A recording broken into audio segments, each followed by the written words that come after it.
Hi, this is Andrew Davey with Nevada Forward, and we're here with Karina Provost outside UMC. Thanks for joining us. Thank you.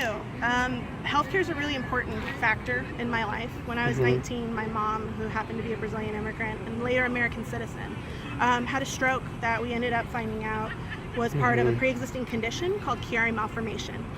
Long story short, she basically her brain was too big for her head, and we had to butterfly her spine so that we could relieve the pressure. This ended up with over 6 months worth of rehab, hospital bills, and eventually we went over her maximum on her insurance, which left us $1.8 million in debt. I repeat, $1.8 million in debt for a family of 3 on a single mother income, especially for a woman who happened to be the breadwinner of my family. One day, all that strength, all that power, she eventually had to she was disabled, and she's still in a wheelchair 8 years later.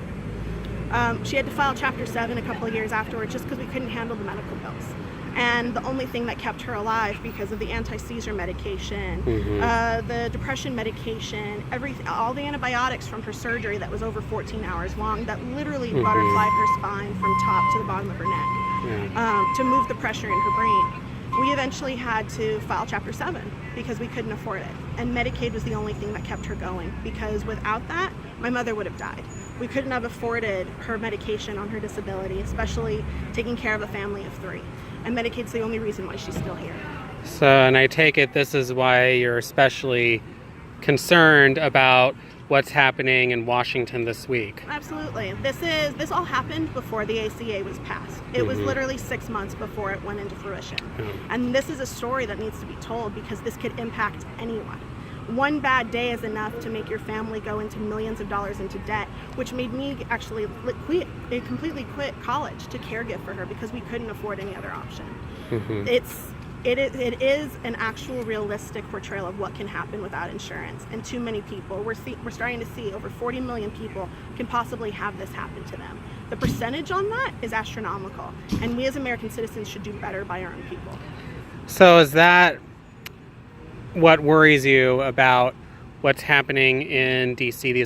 this week as they're voting on various Trumpcare proposals? Absolutely. They're worried about their back pocket, and they're worried about the financials without thinking about the people that it's actually going to impact. Because when this happens to a family, it's not just one individual. It's entire generations of people. And I'm Latin, so of course you have the grandmothers and the sisters and the mothers. So you're not just focusing on one person's impact, but an entire family, if not more than that. And that, unfortunately enough, that is bigger than anything else.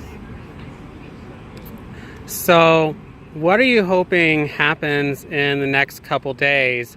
So far, Senator Dean Heller has voted against 2 of the Trumpcare proposals. What else are you looking for him and his colleagues to do? I want him to actually listen to what his constituents are saying.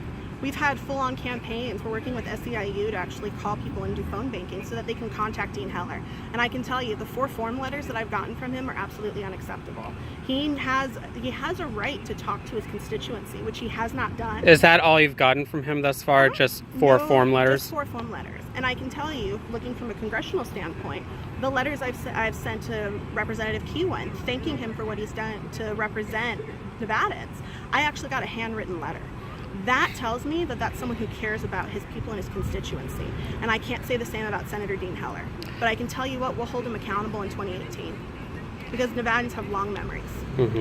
And finally, speaking of letters, a little while ago we found out that Governor Sandoval signed on to a letter with several other governors urging the Senate to even reject the so-called skinny repeal proposal. Are you hoping Senator Heller continues to listen to Governor Sandoval, take guidance from the governor? And what else do you have to say to the senator as we're entering these final hours of the Trumpcare debate? This isn't a partisan issue, and our governor has shown that.